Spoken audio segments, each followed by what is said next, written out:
Dans une région reculée, là où la terre rouge rencontre une forêt dense et ancienne, se trouvait un village oublié du temps. Kutan.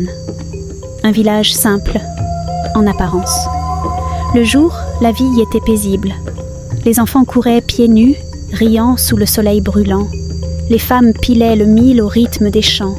Et les hommes revenaient de la forêt, porteurs de bois, de gibier et de silence. Mais lorsque le soleil disparaissait derrière les arbres, quelque chose changeait. Le vent devenait plus lourd, les ombres s'allongeaient, et la rivière commençait à murmurer. Les anciens disaient autrefois que cette rivière n'était pas une simple eau qui coule.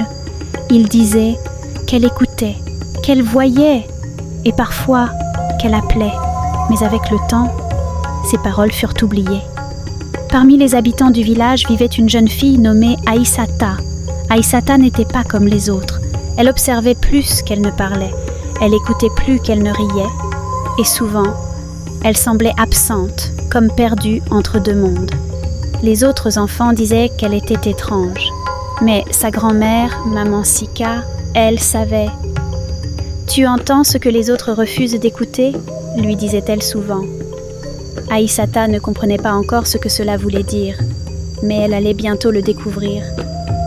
Une nuit, alors que le village dormait profondément, un vent étrange traversa les cases. Les chiens se mirent à gémir. Les feuilles tremblèrent sans raison. Et dans ce silence troublé, Aïssata ouvrit les yeux. Elle l'entendit. Un chant, lent, profond, triste. Un chant qui venait de la rivière. Elle voulut se lever, mais quelque chose en elle l'en empêcha. Alors elle resta là, écoutant, jusqu'à ce que le chant disparaisse. Le lendemain, Kofi tomba malade. Son petit frère. Son rire avait disparu, son corps brûlait de fièvre. Mais ce n'était pas tout. Ses yeux ne regardaient personne. Ils suivaient quelque chose, invisible. Et parfois, il parlait, dans une langue que personne ne comprenait. Le guérisseur du village fut appelé, Baba Changa, un homme respecté, mais inquiet. Après avoir examiné l'enfant, il resta silencieux. Puis il dit, lentement, « Ceci n'est pas une maladie. » Les anciens furent réunis. Sous le grand arbre, personne ne parlait fort, car tous connaissaient la vérité, une vérité qu'ils avaient ignorée trop longtemps. Le village avait oublié les rituels, les offrandes, les chants, le pacte, et la rivière réclamait ce qui lui était dû. Aïssata refusa d'accepter cela. Elle regarda son frère, faible, silencieux, et prit une décision. Elle irait à la rivière, seule, même si cela signifiait ne jamais revenir. La lune était haute lorsqu'elle arriva. La rivière brillait, mais d'une lumière étrange. Pas une lumière normale, une lumière vivante. Le vent s'arrêta, le monde sembla retenir son souffle, et le chant revint, plus fort, plus proche. L'eau bougea, lentement. Puis, une silhouette apparut, une femme, belle, terrifiante, irréelle. Ses yeux brillaient comme la surface de l'eau sous la lune. « Pourquoi viens-tu, enfant des hommes ?»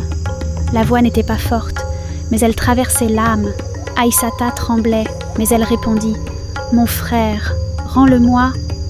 Un silence, puis un sourire triste. « Je ne prends rien, on me donne. » La vérité fut révélée. Ce n'était pas un esprit cruel, c'était un équilibre brisé. Les hommes avaient oublié, abandonné, et le monde réagissait. Mais ce n'était pas tout.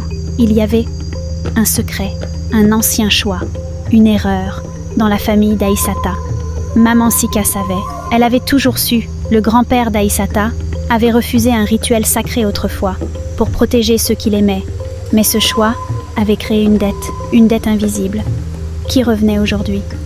Aïssata comprit.